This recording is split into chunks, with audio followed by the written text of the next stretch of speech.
you everyone for joining us today. I'm Maya Uffenheimer. I'm one of the co-chairs of the San Diego Lawyer Chapter of the American Constitution Society.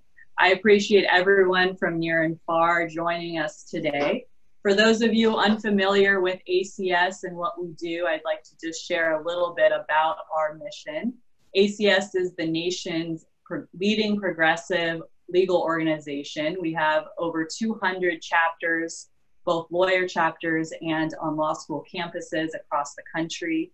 ACS was initially formed in 2001, partially in response to the Bush v. Gore decision.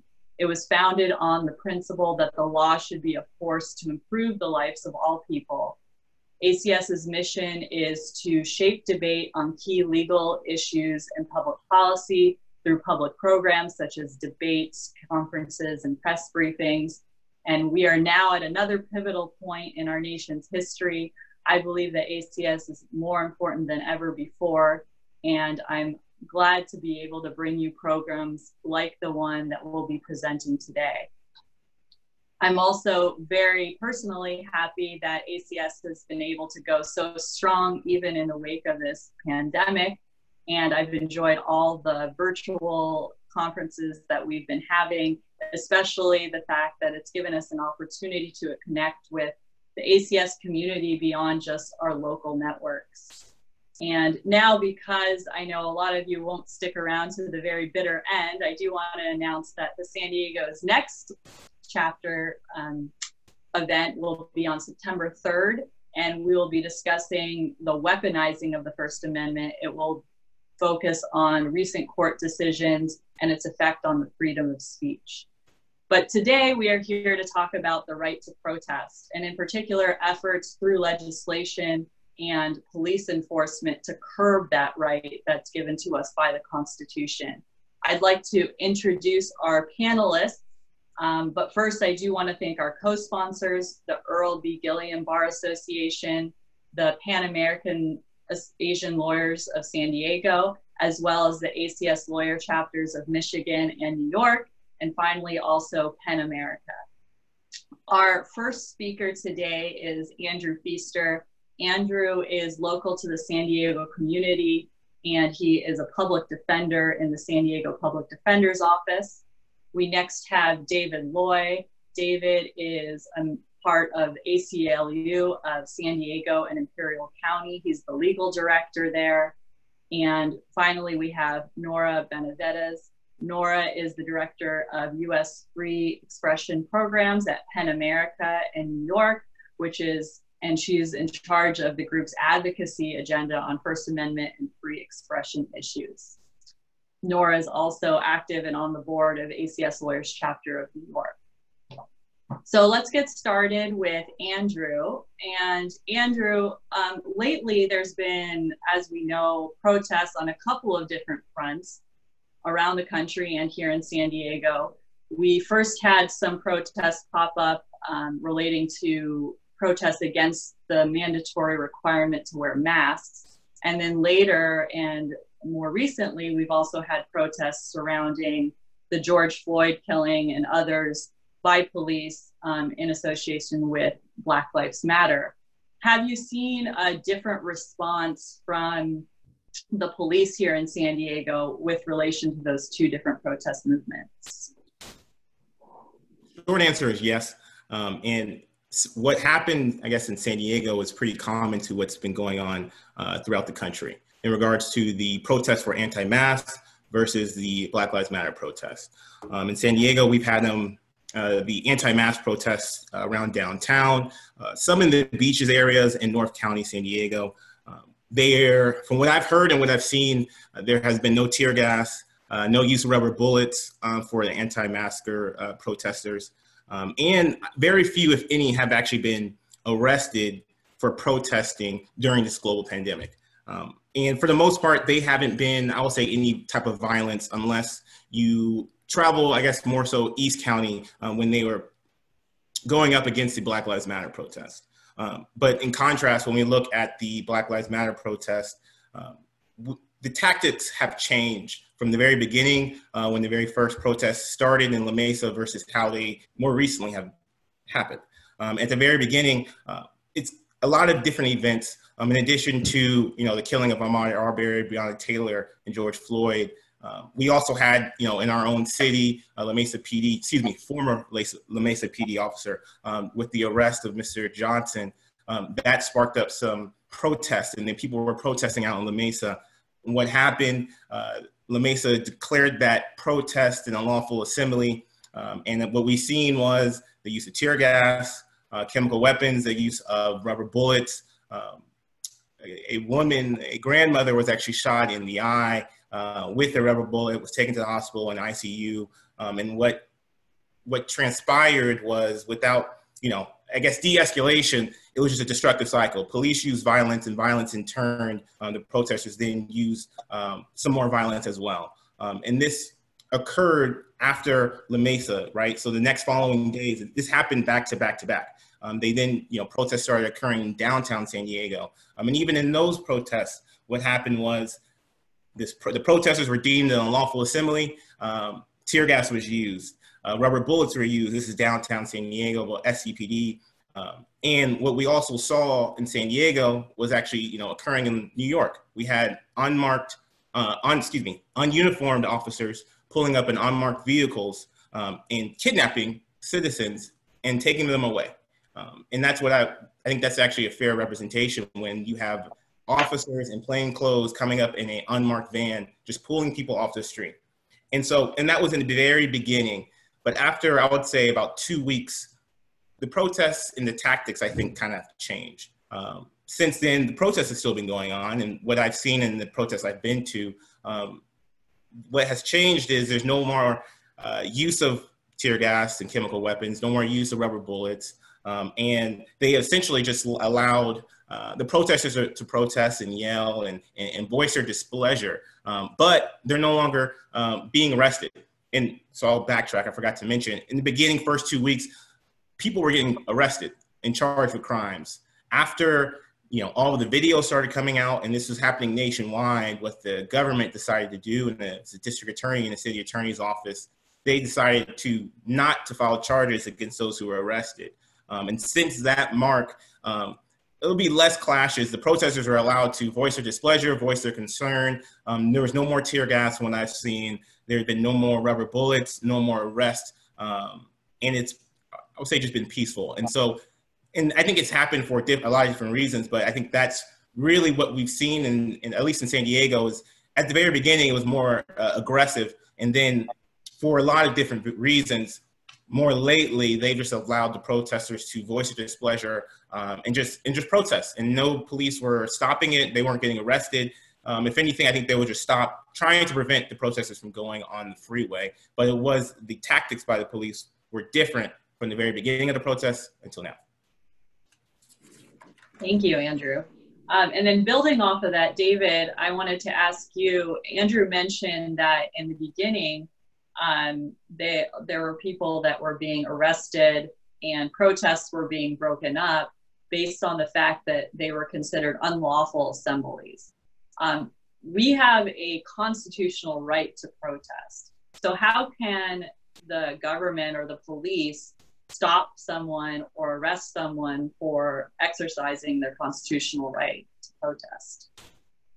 Well, thank you. You're absolutely right that the First Amendment explicitly guarantees the right to freedom of speech and press, and the right of the people peaceably to assemble and to petition the government for redress of grievances. And so, yes, you're absolutely right. The government may not prohibit people from exercising their First Amendment rights. There are statutes and a body of case law applying those statutes that define what is, as a matter of legal doctrine, considered an unlawful assembly versus a protected protest. California, I think it's Penal Code 405, 406, somewhere around there.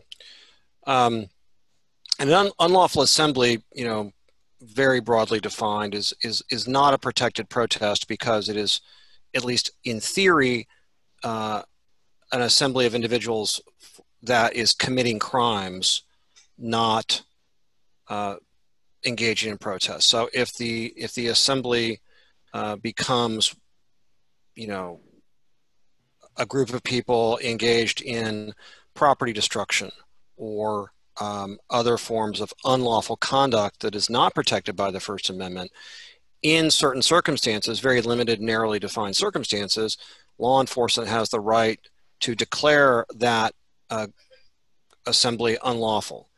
Now, the problem is that that authority is often abused. It should be very limited and narrowly defined, and there's a whole series of cases explaining what that line is and what are the necessary elements of declaring an unlawful assembly. But as a practical matter, I think often that authority is abused, and unlawful assemblies may be prematurely declared or improperly declared. That's why, and as Andrew said, law enforcement instantly escalates or very quickly escalates their use of force and their tactics, including but not limited to chemical irritants, tear gas, pepper spray, projectile weapons, police dogs, kettling, other forms of restraint. Right now around the country, just in the last 6 months, as far as I know, ACLU has filed at least 10 lawsuits in different states and jurisdictions against unlawful curfews, unlawful declarations or unconstitutional declarations of unlawful assembly, excessive use of force against protests, abuses of failure to disperse laws. And it's no accident, I think, as Andrew said, that police escalate their response quickly. Police respond with overwhelming and disproportionate force against those protests that are specifically designed to call attention to police brutality and systemic racism.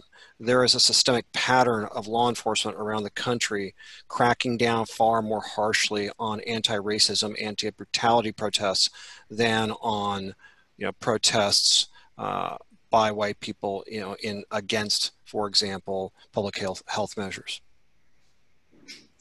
Thank you.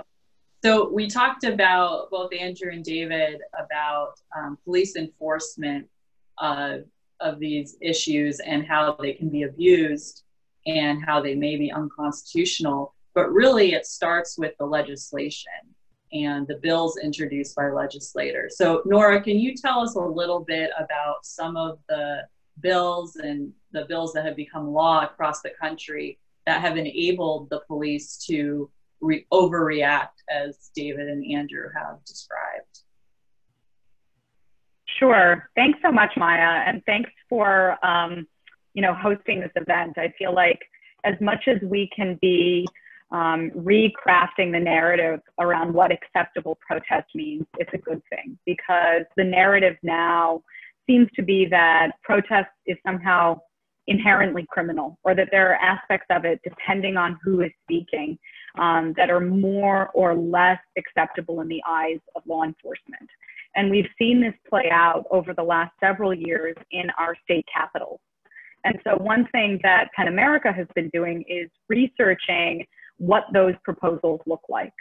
When we began the research, we started by looking at what state legislatures were doing in 2015 and 2016. And then we continued all the way through the current moment. And what we have found is that there was really an explosion, an explosive increase, in the number of bills after the November 2016 election, both an increase in those that were proposed and enacted.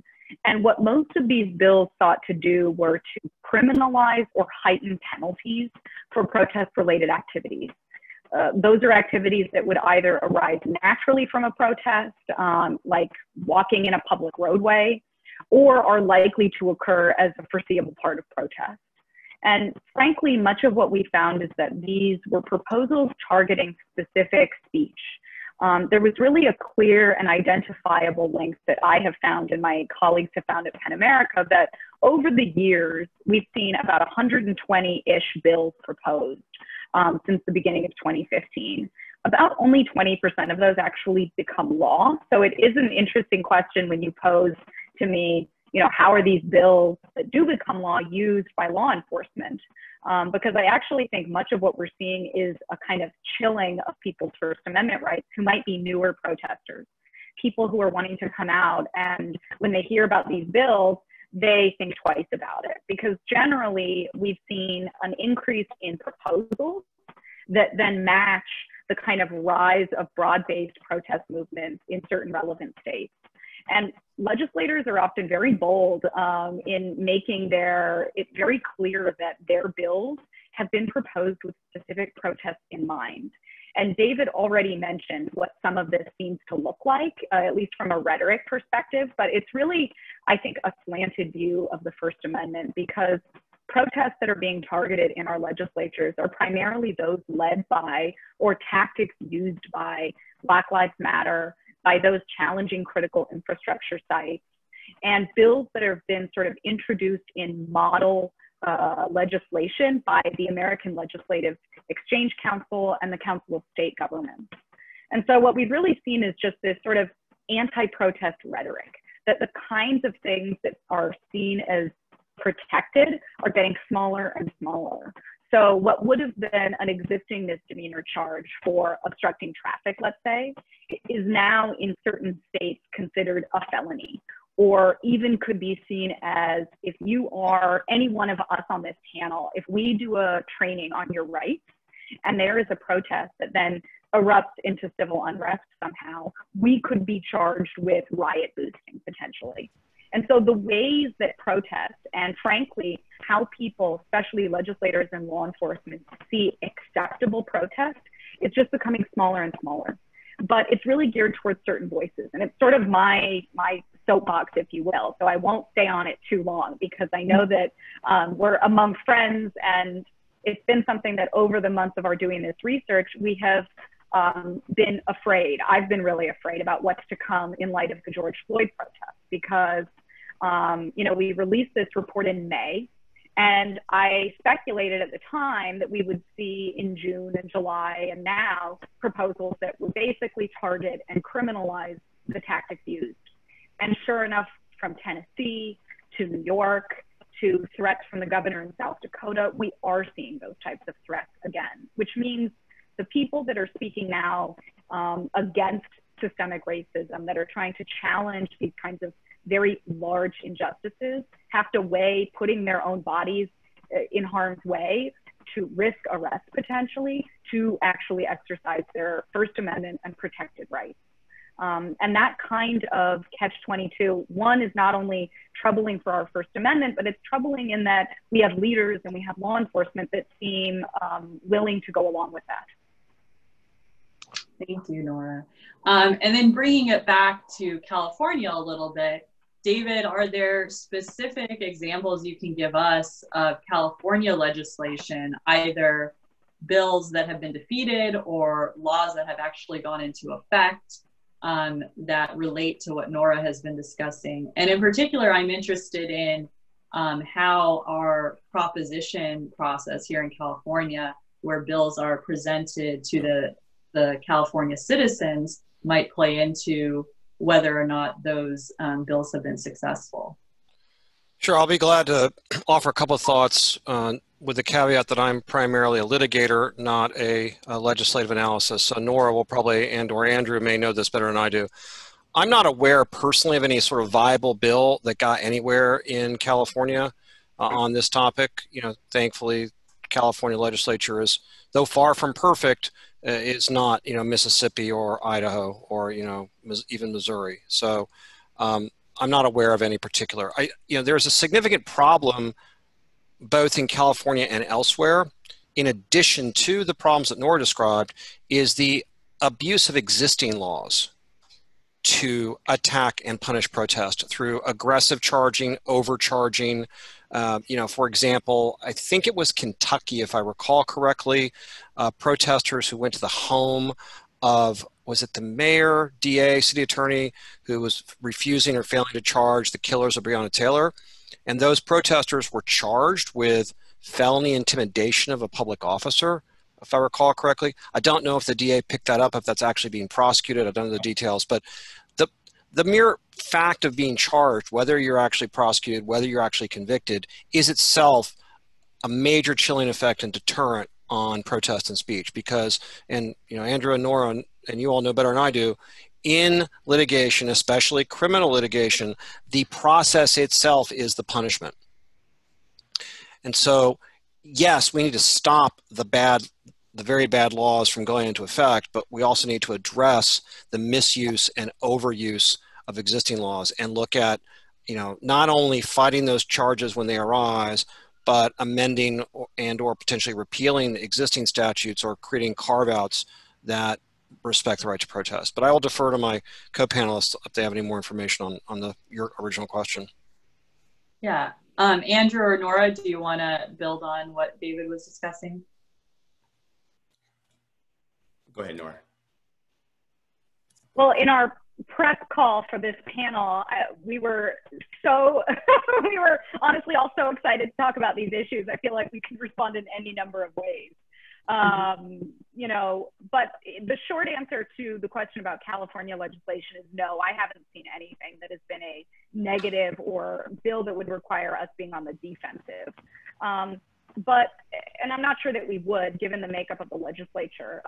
But frankly, I would just sort of underscore David's point that, between thinking through the enforcement of existing laws and then the threat of potential new proposals, I feel like we're in a new normal that we have to push back against, that we are on the defensive regarding people's First Amendment rights, no matter what.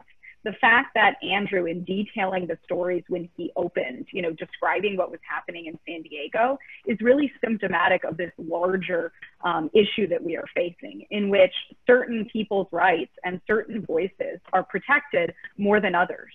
I think that we have seen this across the country. And frankly, I believe that our own president emboldens certain actors to feel they can take action.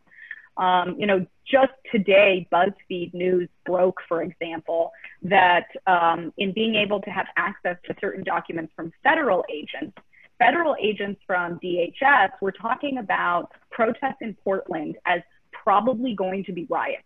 They use the word riots, and that they needed to prepare to be combative. The idea that some protest hasn't even happened and that our government is already anticipating violence really puts us in a posture where that is not the role of law enforcement. The role of law enforcement should be to allow a protest to happen. And it is in the incidents that should be outliers that people like David come in to then, and people like Andrew, where you're able to actually defend someone's rights. But we're up against something now that I think this trend is really unprecedented in recent years, and one where it's an uphill battle for us. So I'm curious to hear if Andrew has other reactions locally as well. Yeah, and I'll add before Andrew jumps in to kind of build on that. I'd like to know a little bit about some of the existing laws that you've seen used as the basis for the arrests in San Diego, and what challenges you faced in defending against the arrests. I think there's two different, I think we talked about this in the pre-call, right? About what is actually legal, and then what is actually practical, enforcing these laws. And I think we mentioned, I think Nora mentioned it about in Portland, saying this protest has the potential or will likely be a riot. I would say it was probably under a month ago, La Mesa, there was two protests out in La Mesa. There was a protest in favor of law enforcement. Then there was people who were Black Lives Matter protests. And what occurred, and which has been occurring since the very first protest, is that in secret, I guess, La Mesa City Council actually passed an emergency order, and it restricted the movement around the La Mesa City Council, La Mesa Police Department. And then on top of that, they restricted certain items that individuals, if you were to come into this, let's say a zone, like a 4-block area, if you were to come into this 4-block area, you are not allowed to have certain items, because if you do have them, this is now a criminal offense, because we believe that these items would lead to a riot. In addition to, I guess, the constitutional issues, people do not actually have notice, right? I was just driving through this area and noticed an increased police activity. I noticed the two different groups protesting. And then I was just reading in the paper the next day where I actually found out, oh no, this order was actually issued it was emergency order, and then they started deeming what is illegal and what is not illegal, and how do they actually disperse this. In the very beginning, when they were protesting, I think the treatment of Mr. Amari Johnson, the La Mesa City Council also issued a curfew in that area. Once again, with the, is this curfew actually constitutional? Are people actually getting noticed? They were sending out Amber Alert type text messages to everyone in the area saying that if you come, within the city of La Mesa, you have to be inside your home at 10:30 p.m. And these are, I guess, existing laws, which then gives law enforcement the ability to actually contact you. Whether they do contact you or not is really up to that officer. But if they do contact you, which leads to, I guess, an arbitrary use of selective enforcement, right? And that bleeds into this. It may be, it may be illegal, right? Since we do not, right? You have to have a permit to actually have a protest. And let's say you don't have a permit. Is it practical then to arrest and then deem this whole group, 200 protesters, unlawful assembly? And is it then practical to then tear gas them, shoot rubber bullets to get them to disperse? Knowing that what happens, violence is only going to beget more violence. And when the police use violence, it's a higher likelihood that violence will be then in turn. Are we then going to arrest these people and then charge them all with crimes, right? And then practically, the DA will then have to charge all these individuals, and that just hires the cost of, now you have a defense attorney, a DA, you have a judge. All of these people, you're paying their salaries to charge these individuals. Then that's only one court hearing. We go to trial, we have to have jurors and the actual judge. These are multiple court hearings, and the amount of money that is coming into this. In addition to it, you're opening yourself up to civil lawsuits, which they already have through the use of force, 1983 violations, and now we're bringing in all of these issues. Meanwhile, we're going through a global pandemic when the court system is already clogged and backed up. And so now we're going to use all of our resources, more resources that we're already struggling with, to process these crimes where they're protesting police brutality and they're getting abused while doing it. It's not practical to do all of that. And I think that's one of the reasons why, we see in San Diego, I think they did it up in LA as well, that they're arrested initially, but the, government decided against filing charges. It's because that's not practical. And it's going to cost too much money. That would be an amazing trial. And I don't believe a jury will convict, an individual for that as well. And it gets to, sure, it may be legal. It may be illegal for you to be out here without a permit. Sure, they passed a curfew that I did not know about, and it may be illegal, but is it practical? And I don't believe it is. And I think that is why we see people deciding not to actually press charges. And I think one of the goals probably should be is to tackle these actual laws that make it illegal. Why is that in place? And I think we mentioned it. It's in place for certain types of protests. Yeah. There was a reference in the Q&A. There's a disturbing overlay of federal enforcement here. Not only the Trump administration's, hyper-militarized, or I should say paramilitary response to protests in Portland and elsewhere, but also here in San Diego, the local U.S. attorney picked up 2 cases from the San Diego DA and filed federal charges, one involving, I think, alleged possession of an explosive device, and one alleged use of a laser pointer against a helicopter. Ordinary state charges, I don't know the cap on the sentence, but, relatively low grade. In the federal system, they're like 10, 15-year max. And there's a problem here. This relates to a systemic problem of over-criminalization of society in general. The more crimes there are in the books, the more opportunities there are for prosecutors to crack down. And the more federal crimes and the higher the sentences, the more leverage they get. So it's very disturbing when you start to see federal prosecutors or the federal government, making a federal case out of what should be a local issue. I think we see that. We see why the federal government's taking on that case. We have a president who is telling anyone, if you are out in these protests, he's asking for 10 years, that he wants the maximum. And his U.S. attorneys are actually following his lead, and it's unfortunate. Yeah. And I want to ask a little bit about free speech zones, but I think we had a question from the audience about the curfews, Andrew, that you briefly touched on.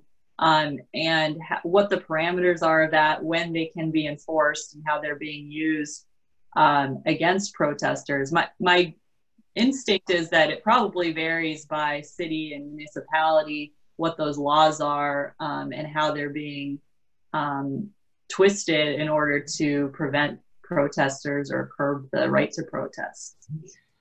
I guess I don't know all the parameters. I can only say what I've seen. I remember getting the text messages. In La Mesa, for example, they would say, we have a curfew from 9:30 p.m. till 7 a.m., right?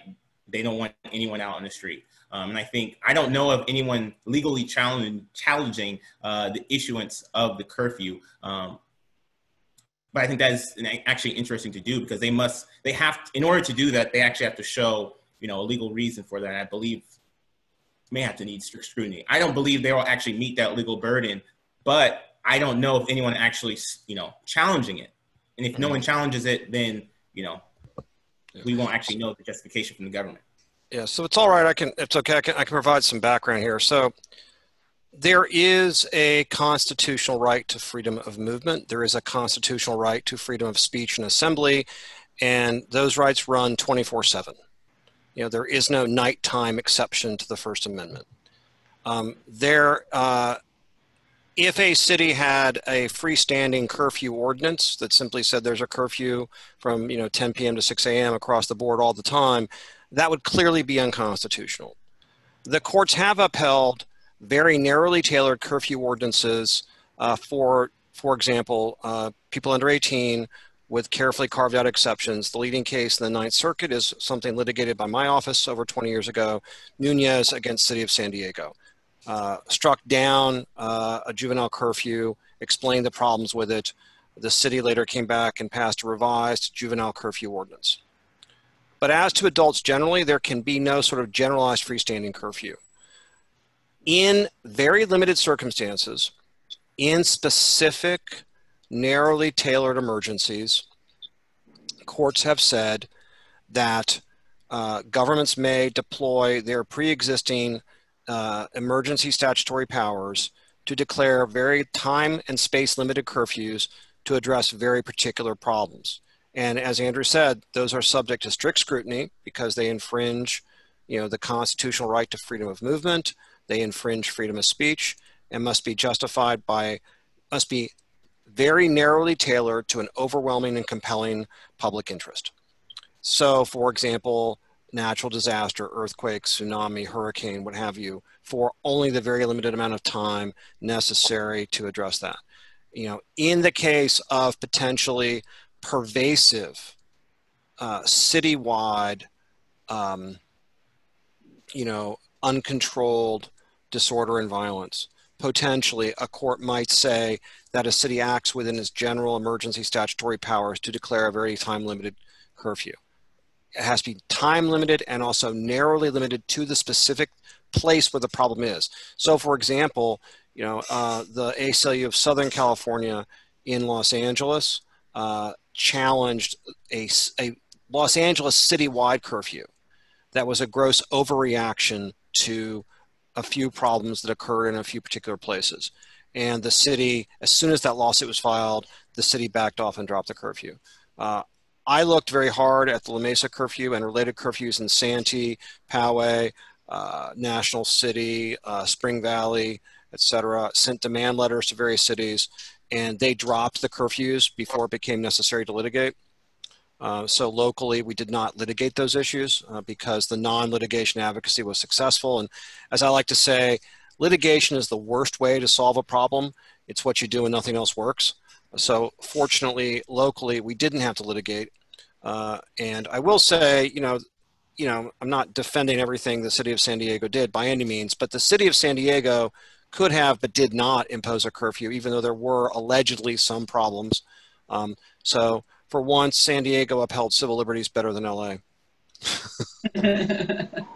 Let's hope it's not the last time.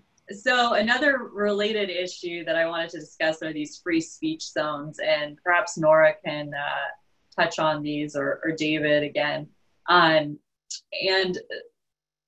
it seems like free speech zones are another way that the government aims to curb the freedom of speech. And in fact, one of the first cases involving free speech zones happened here in San Diego in 1996 when the Republican National Convention was here, and they wanted protesters to stand on the other side of the trolley tracks.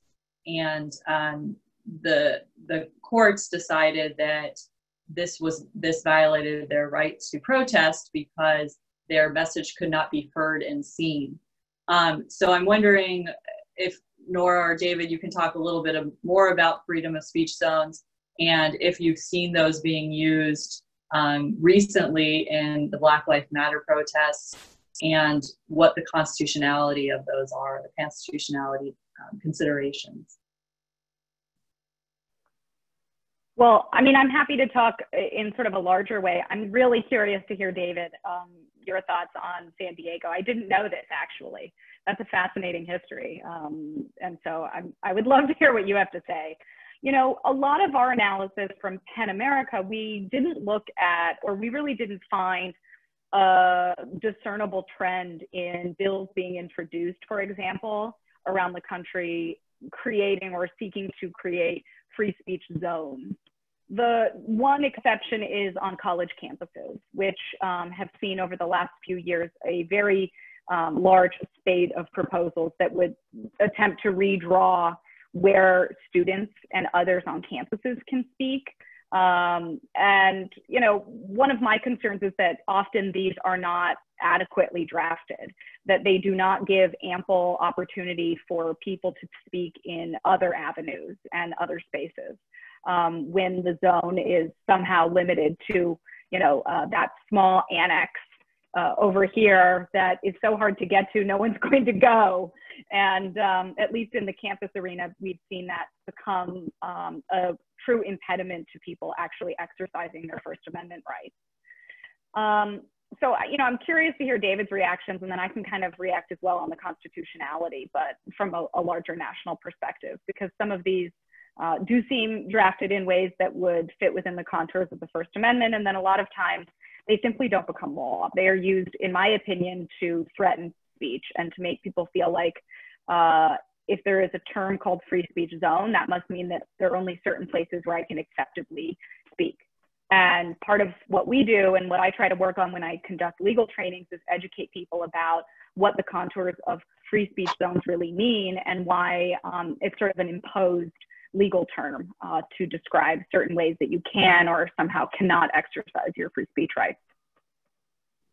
I agree with Nora. Outside the college campus context, the issue with free speech zones usually isn't so much legislation or ordinances as it is ad hoc declarations by law enforcement or executive officials that certain areas are off limits to protest. And that obviously implicates the First Amendment in a very significant way. I mean, the backdrop here is that the First Amendment guarantees the right to engage in speech or protest anywhere within a traditional public forum, which means public streets, public sidewalks, and public parks.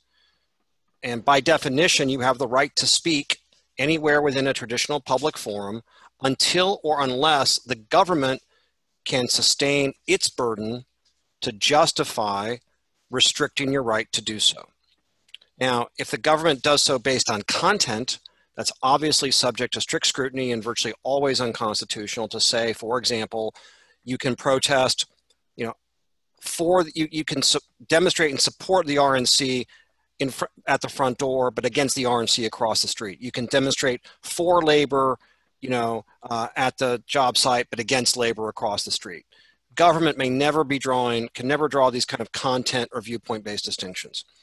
When the rule is content neutral, it still must survive a very demanding standard of intermediate scrutiny, which is it must be narrowly tailored to serve a substantial government interest and leave open sufficient other alternatives. And that, of course, is going to depend on the specific facts of each particular case. As Maya mentioned, my predecessor litigated against the restrictions in San Diego and won that case on the ground that it was not narrowly tailored and or did not allow the message to be heard. But the default here is always that you have the right to freedom of speech by default, by definition, in a traditional public forum, anywhere you want, any way you want, you know, until or unless the government can prove that its restriction on the time, place, and manner of that speech is constitutional. Now, the problem here, of course, is that, you know, if they censor first and ask questions later, that leaves it to litigators like me and Andrew to sort it out in court. And by then, in a way, you've already lost, because by definition, violations of free speech are irreparable harm. And so it's much better to have police and executive officials who have the mindset that when in doubt, we're going to respect freedom of speech. I would much rather they respect freedom of speech and deprive me of the ability to file a lawsuit than actually have a quote unquote good lawsuit. Because by definition, if I have a good lawsuit, that means something bad has already happened that shouldn't have happened. And I don't want that to happen. So I'm here to clean up the mess after it happens, and I will do that. And I like to think that has deterrent value. And in fairness, you know, there are times when police and executive officials do get it right. And I want them to get it right all the time, not some of the time. And I want them to get it right for everybody, you know, in terms of respecting their free speech rights, BLM, you know, and the anti-mask protesters. I may agree more or less with one side or the other personally, but the right to free speech should be the right to free speech regardless of the side that they're on. Thank you. And I will say we've had a few questions from the audience in the Q&A. If anyone else out there has any questions you'd like to ask the speakers, please type them into the Q&A box, and I can ask them of the speakers. I just had a couple more questions I wanted to throw out to the audience, to the panel before we turn to the audience. You've all talked about some of the efforts by law enforcement and legislators to deter the right to protest. And Andrew and David are very familiar with litigating those issues when folks are actually charged with crimes. But it sounds like even the mere fact of being arrested is a deterrent effect, and even the mere introduction of bills is deterring protesters, even if they're now passed into law. So what are things that we can do, if any, to prevent these arrests or these bills being introduced in the first place, if those alone are deterring protesters? And I'll throw that out to all three of you. Well, I mean, I'm happy to go, you know, at least first. Last week, this is just really emblematic of how troubling and how quickly these bills can move.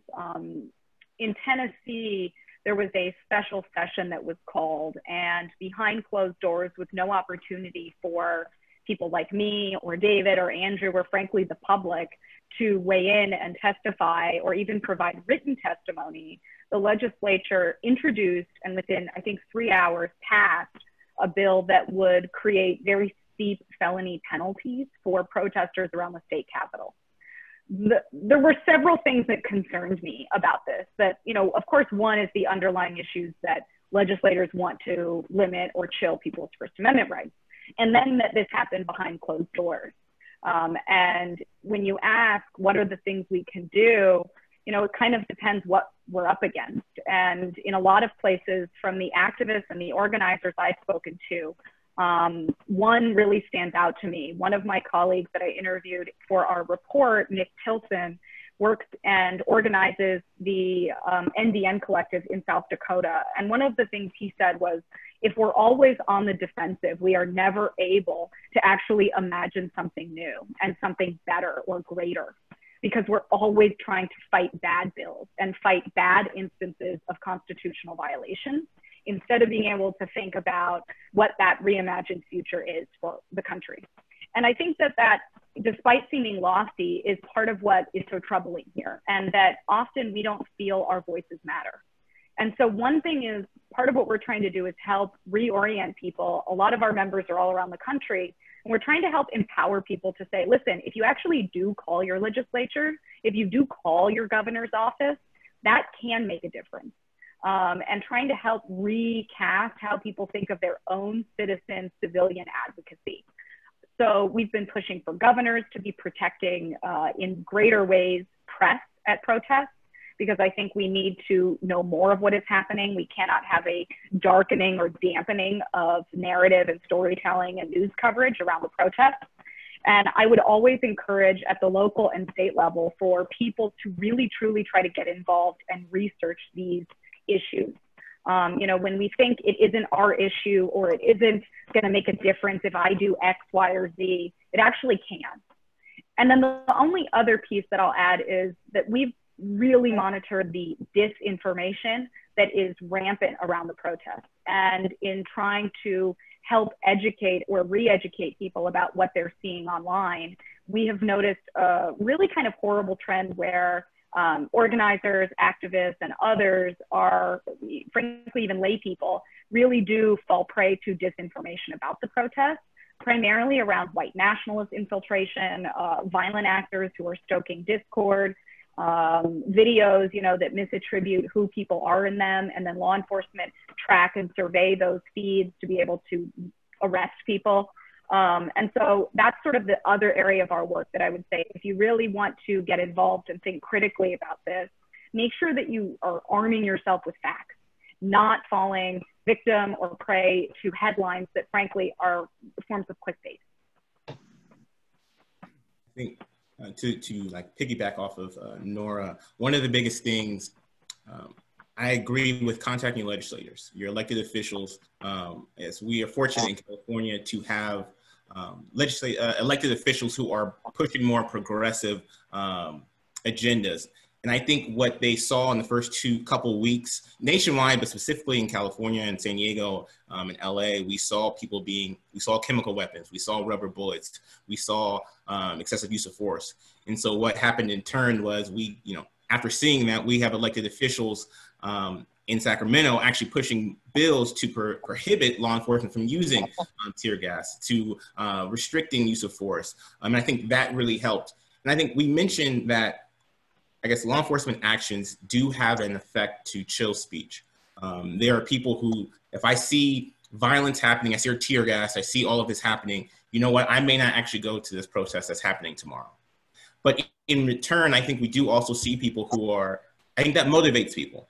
And I think I can only speak for myself, and I know people who similar minded, when I see injustice happening in a protest, it makes me say, you know what, I'm going to be out there tomorrow. We're going to be right back here. And I think that we're keeping that pressure on, and the press is there with us, and we're seeing these videos every single day of hundreds of people protesting police violence, and they in turn get violence upon them. I think that weighs on the minds of, at least in California, some of our elected officials. And I think that's in part what swayed the tactics that were used. I don't know if that can happen everywhere, but I know at least in California, in San Diego, I believe it played a part in the tactics that were used and how we see things changing. And now we're allowing people to be in the street and be, I guess, inconvenient others, but we're not going to use force on them, or we're not going to just arrest them. We're going to try to de-escalate and just let them tire themselves out and just let them protest.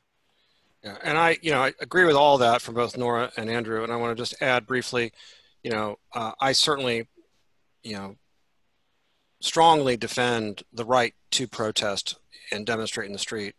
And I defend every form of freedom of speech. And I think there are many ways to speak and protest that, don't have to involve getting into the streets. I think getting into the streets is incredibly important for all the reasons Andrew just said. But that may not be the right choice for every single person, whether for medical reasons or, personal comfort or personal risk assessment. There's also significant risks to non-citizens in engaging in protest and engaging in any conduct that could bring them into contact with law enforcement. And so there are many, many ways to make your voice heard. Protesting in the streets is one of them, and it's a very important one, but it's certainly not the only one. As Nora said, make regular contact with your elected officials. They listen, they pay attention. If you make it clear there is a political cost to punishing speech, and there's a political reward for protecting speech, they will listen. I'm a litigator and I sort of defend the barricades, but I would much rather the elected officials do the right thing in the first place But they won't do that unless they feel the political pain and see the political reward. So there are many, many ways to accomplish that in addition to protest. Protest is very important, but I don't want people to think that's the only valid or important way to exercise their freedom of speech. Yeah. Piggyback off of that, I know recently we had San Diego, their city council meeting. I believe it was over 200 speakers that called and voiced their displeasure. That's another way that they could do that. I know last week we had a board of supervisors meeting where they're deciding our budget. I think we had over 200 callers that are lining up to voice what they feel is important, how their tax money should be spent. I think that's just as important as protesting. And there's so many reasons, definitely with COVID and other reasons why I can't actually get to the street, but sending an email, phoning in, sending a posting, a public comment on why we need more funding in whatever area is very important. I think just as important as protesting. Yeah, and I think that answers actually one of our audience's questions, which was about whether the right to petition would be more effective than the right to protest, given that if you're petitioning, then the government can't arrest you in the same way that if you're out in the streets. Another question we had was, what are some of the basic considerations that people, especially young people, should think about before they join a protest? So maybe Andrew or David, you can address that.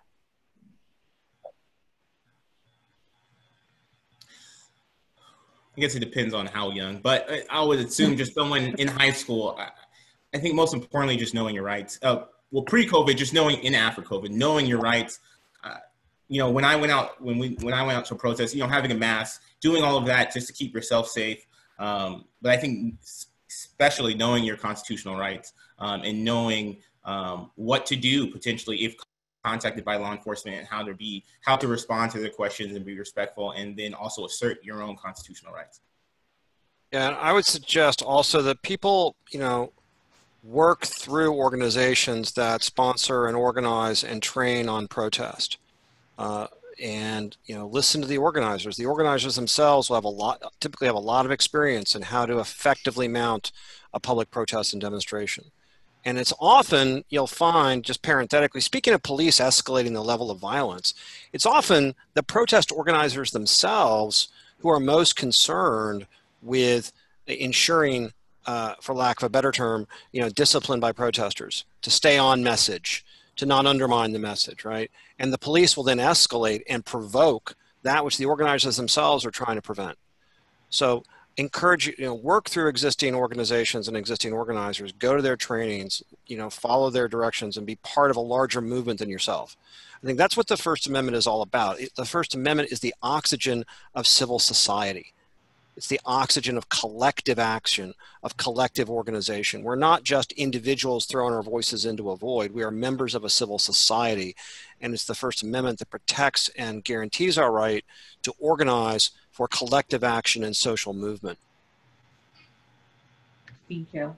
And we had a clarification on the question regarding the right to petition versus the right of freedom of speech. And the question, it seems, is in some of these cases, lawsuits, in which the case is defended based on the right of freedom of speech, wouldn't it be a stronger constitutional argument if we defended it based on the right to petition? That may be so. I saw that. I'm not familiar with that particular case, but certainly, you know, as a First Amendment litigator, I'm going to deploy every effective legal argument I can. And if in the facts of a given case, the petition clause provides a stronger legal hook than the speech clause, you know, I'll take it. And it's a great question. I'll certainly keep that in mind as I look at these issues. And there's another question, maybe David, you can give a reference to. I believe the ACLU has a guide about know your rights in terms of when you're protesting. Do you or maybe Andrew have a link that you can either provide here or afterwards to the audience? Yeah, certainly. My affiliate has information on know your rights while protesting, and you know, ACLU National does, but I'll put a link in the chat that you can then distribute. I'll pull it up right now if you give me a second. Oh, that would be great. Well, I appreciate you all joining us for this discussion today, both the panelists, our co-sponsors, and our audience. I think this is an important issue. I know ACS has been addressing this in various forums and various avenues, and I think that discussing here with Andrew, David, and Nora, taking a look at the enforcement and the legislation is another unique perspective that we can add to the conversation. I hope that you all continue to talk about this and exercise your right to protest and educate others on what their rights are. I also want to remind everyone that ACS is a 501c3 and that it doesn't endorse any political party or positions or candidates for public office. If you want to learn more about ACS, donate, become a member, hear about our upcoming events, please visit acslaw.org. Again, that's acslaw.org. Thank you, and I hope everyone has a good rest of their day. Thank you all very much. Thank you. Thanks so much. Mm-hmm.